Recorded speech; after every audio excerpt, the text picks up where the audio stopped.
Before we begin, if you believe relationships are more than routines, if you think love should be chosen every single day, then make sure you subscribe to this channel.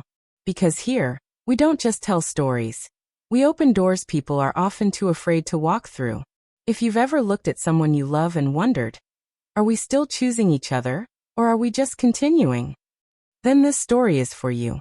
Now let me tell you about the night I asked my husband a question that changed everything. I never thought I'd be the one to bring it up. Not him. Not after a fight. Not during one of those explosive moments where emotions spill over, because silence becomes unbearable. No. It came from me. Calm. Steady. Almost rehearsed, though I had never practiced it out loud. We were sitting across from each other late at night. The house was finally quiet. No television humming in the background. No notifications lighting up the room. No distractions to soften what needed to be said. Just the dim kitchen light hanging above us, and the soft, rhythmic sound of a spoon tapping gently against porcelain as he stirred his tea. I watched his hands. I always watch hands when I'm nervous. Faces can lie. Voices can shift. But hands? Hands hesitate. Hands reveal. I've been thinking, I said. The words floated between us, light but heavy at the same time. About us. He smiled. That familiar smile. The one I knew by heart. The safe smile.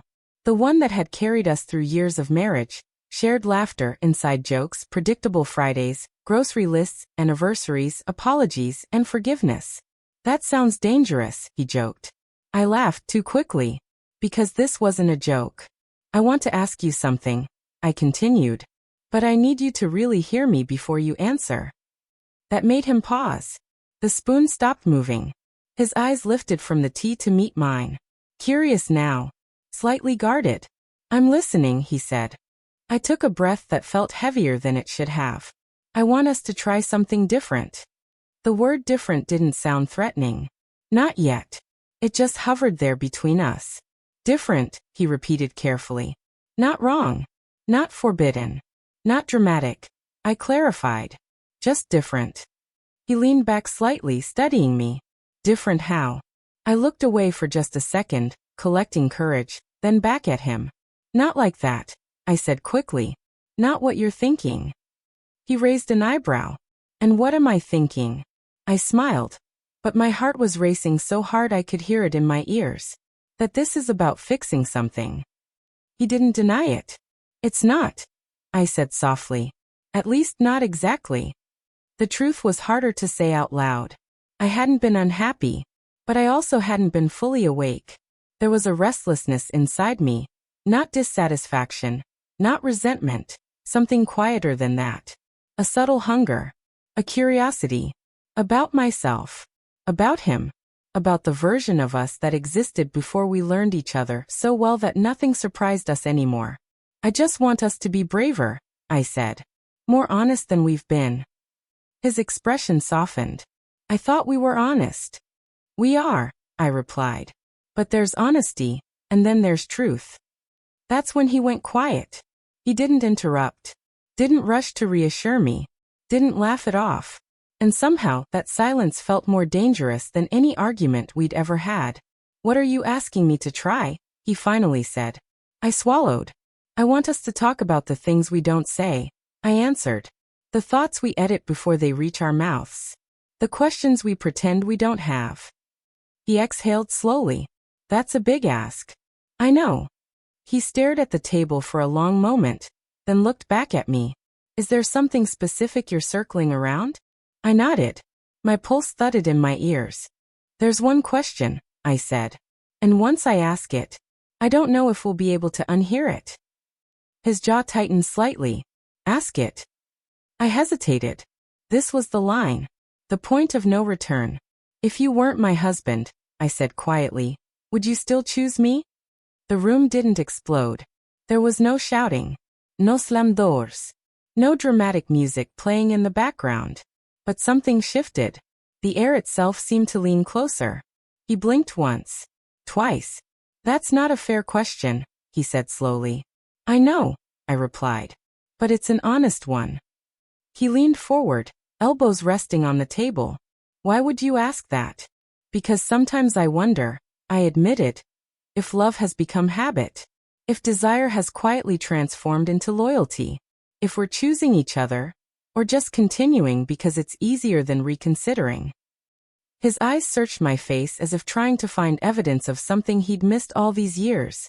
You think I don't desire you? He asked. That's not what I said. But it's what you're afraid of. I didn't answer. I didn't have to. He sat back, running a hand through his hair. And what's my role in this experiment of yours? I want you to ask yourself the same thing, I said. Without marriage, without history, without obligation. If we met today, would you still want me? The kitchen clock ticked loudly in the silence that followed. He was quiet for so long that I began to regret everything. Then he spoke. If I'm being honest, he said carefully, I don't know. That was the moment something cracked open. Not because he said no, but because he didn't say yes. I love you, he added quickly. That hasn't changed. I know, I said. But that question, he continued, it makes me realize how much of my choosing has been unconscious. I nodded. That's what scares me. He looked at me differently then. Not as his wife, not as his certainty, but as a woman sitting across from him, asking to be seen without the safety net of vows. You're asking for danger, he said. I'm asking for truth. He gave a faint smile. Those two usually come together. And he was right. The conversation didn't end that night. It stretched into days, into pauses, into glances that lasted a little longer than usual, into moments where our hands almost touched and the air between us felt electric again. Not comfortable, not predictable, but uncertain. Alive. Something had shifted. We were still married, still sleeping in the same bed, still sharing coffee in the mornings. But the label was no longer enough. For the first time in years, we weren't leaning on history to hold us together. We were looking at each other as two separate people, capable of leaving, capable of choosing, capable of wanting. And something strange happened in that space. He started noticing me again. Not out of obligation, not out of routine, but out of awareness. He asked questions he hadn't asked in years. What are you thinking about lately? What scares you? What excites you? And I realized I had answers. Answers I had buried under grocery lists and responsibilities and quiet assumptions that love didn't need re-examination. One evening, a few days later, he came home and paused in the doorway the way he used to when we were dating. He just stood there, looking at me. What? I asked, suddenly self-conscious. Nothing, he said. Just seeing you. Seeing me. Not his wife. Not the woman who manages the house. Not the predictable presence in his life. Me. And I felt it again. That subtle spark. That awareness that choice is powerful. We started talking about uncomfortable things. Attraction. Fear. Fantasy versions of ourselves. The people we used to be before we became us. And instead of tearing us apart, it stripped something away. Complacency. We admitted we had both stopped trying. Not because we didn't care, but because comfort had replaced curiosity. We had mistaken stability for passion. We had confused loyalty with active desire. And neither of us wanted that anymore. One night, weeks after the original question, he turned to me in bed and said quietly, "If we met today, I think I'd be nervous around you." Why? I asked. Because you're not as predictable as I thought. I smiled in the dark. That's the point. The truth is, asking that question didn't threaten our marriage. It awakened it. It forced us to stop hiding behind the idea that love, once declared, sustains itself automatically. It doesn't. Love needs to be chosen. Again. And again. And again. Not because you have to, but because you want to. And that's what changed everything. Now when he looks at me, there's something different in his eyes. Not possession. Not certainty. Decision. And when I look at him, I don't see obligation. I see a man who could walk away, but doesn't. Every day, we are choosing each other. Consciously. And that choice, it feels far more intimate than any vow we ever made. That one question didn't break us. It stripped us bare. And in that rawness, we found something we didn't even realize we were missing. Not comfort, not security, but desire rooted in freedom.